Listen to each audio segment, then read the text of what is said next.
Eles não se emancipavam do leite, porque eram crianças. Nós já vimos que Paulo define o cristão que é criança, além do tempo, como cristão carnal. É normal ser criança na época de criança, assim como na vida física. Criança é criança, né? Agora, quando chega aos 20 anos e continua criança, nós temos algo sério. Então, eles deveriam poder tomar alimento sólido. Mas o alimento sólido é para os adultos, para aqueles que já cresceram, para aqueles que, pela prática, prática do quê? Tem as suas faculdades exercitadas para discernir não somente o bem, mas também o mal.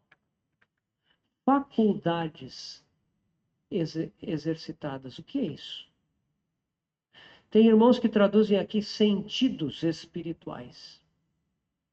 Essas faculdades aqui não são as da alma, não é a nossa mente, não é a nossa emoção, não é a nossa vontade.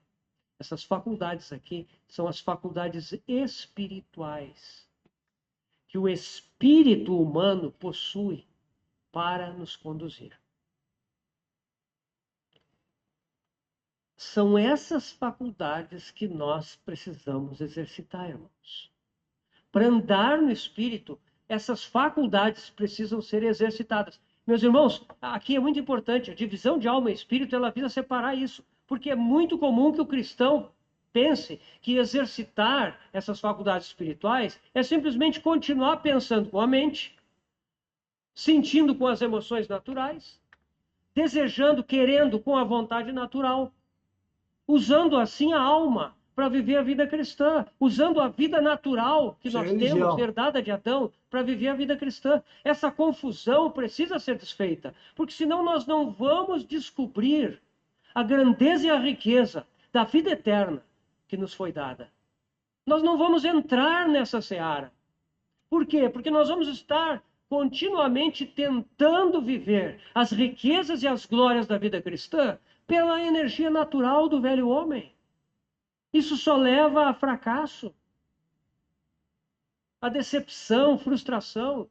Meus irmãos, é por trás disso que está boa parte da mornidão do cristianismo, da passividade dos cristãos, do mundanismo de muitos cristãos e das tragédias que acontecem com muitos. Por quê? Porque não houve essa separação. Andar no espírito envolve exercitar essas faculdades espirituais. Mas aí que está, quando nós sabemos disso, cabe perguntar: temos desejo de explorar isso? Temos desejo de experimentar em nós essa divisão? Temos desejo de questionar os nossos próprios pensamentos, a nossa própria mentalidade? Ou será que nós queremos continuar com ela? Será que nós dizemos assim, não, eu não preciso ser tão radical assim. Eu vou continuar, o Senhor vai falar comigo. Mas a palavra de Deus fala num corte. A palavra viva e eficaz, ela tem que separar essas coisas. Ela não vai fazer isso de uma vez. Não se trata de chamar os irmãos para virem à frente aqui para serem divididos de alma e espírito. Ah, irmãos, esse tipo de coisa só vai gerar coisa esquisita. Isso é um processo educacional, gradual, ao qual nós temos que nos submeter. Para que fique claro o que é o exercício das faculdades do espírito e o que é a nossa mente natural, nossas emoções, nossa vontade. Isso tem que ser identificado. Eu gostaria de rapidamente falar dessas três funções. Vai ser tudo muito rápido, irmãos. Nós não vamos poder explorar isso. Mas eu espero que isso seja suficiente para despertar os irmãos, para buscarmos, os irmãos buscarem aí, ir mais adiante à medida que for possível, né? A primeira função do espírito humano, nosso espírito humano, quando ele funciona sob a direção do Espírito Santo, é a consciência. Tá? A consciência é o órgão que julga o certo e o errado. Essa consciência, ela não julga certo e errado por argumentos mentais, por raciocínio, por ficar pensando. Ela é uma reação. O Espírito Santo, ele reage. Ou seja, a consciência, ela é uma reação a coisas que estão na alma ou fora de nós. A consciência reage.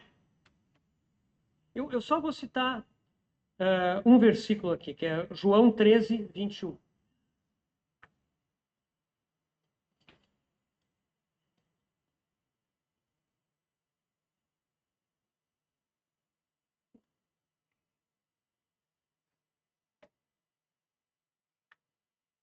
Ditas essas coisas, angustiou-se Jesus em espírito e afirmou: em verdade vos digo que um dentre vós me trairá.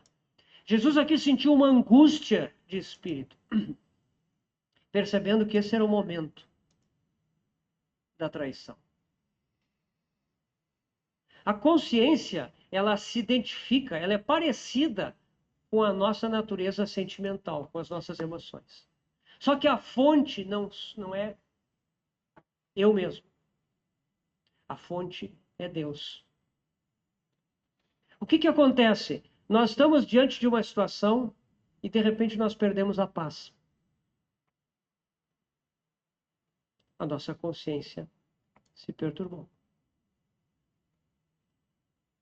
Então a consciência é uma reação, né? Mas isso implica sensibilidade da nossa parte, abertura, né? Então, que nem eu estava falando do evento da Caverna de Adulão lá com Davi, né? Quando ele cortou a orla do manto do rei Saul. O que foi que levou o coração de Davi a bater? Foi sua consciência. A consciência não deve ser violada. A nossa consciência, ela sempre vai se manifestar.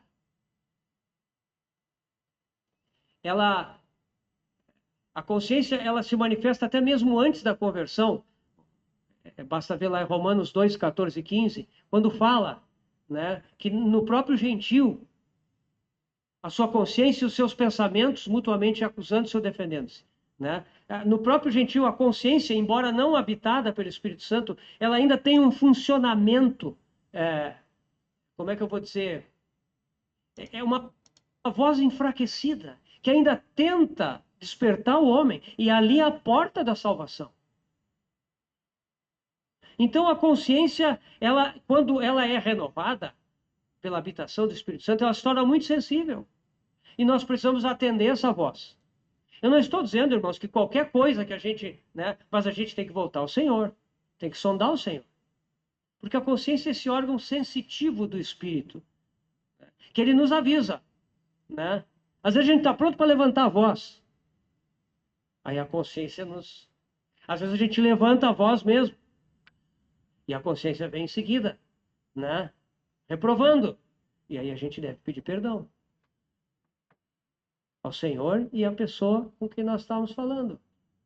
Às vezes vem na língua crítica, né? A consciência avisa. Aí às vezes a língua já foi adiante. A consciência condena.